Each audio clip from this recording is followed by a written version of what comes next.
I thank the gentleman from Colorado, and he and my colleagues will show in this hour that censorship of conservative voices proliferates among social media and other tech companies, banks and other commercial service providers, and massive public companies and capital markets pursuing ESG policies. But as Mr. Buck suggested, it's worse than that, because the leading and most insidious censors, whose predominant selection of conservatives to victimize, by the way, is only an aside, are the powerful and secretive agencies of federal law enforcement and the so-called intelligence community.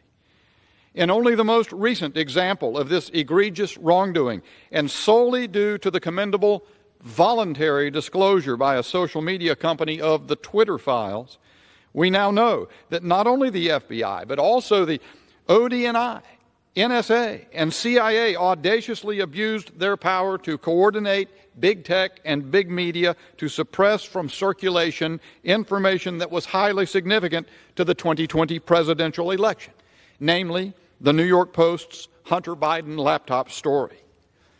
But even this jaw-dropping disclosure, focusing on an isolated document, brings home just how insidious, how brazen the conduct of these massive and unaccountable agencies has become. Here's one. Twitter files number 7, tweet 15, by one of the reporters with integrity, Michael Schellenberger. My colleagues at the Fort had a query for you. This is from Elvis Chan at the FBI to Yoel Roth at Twitter. My colleagues at the Fort is a reference to Fort Meade, the headquarters of the National Security Agency. He says that Twitter no longer provides their data feed, as they had in earlier years apparently, and asked if they'd be willing to change it. Their data feed, comments, postings of 77 million Americans and more than 330 million people worldwide. My colleagues, Mr. Chan says, are currently contracting with a vendor for an analytic tool for open source intelligence. The commercial version of this tool includes the Twitter data feed. However, the feed was disabled because the vendor said they did not want to violate their terms of service with Twitter.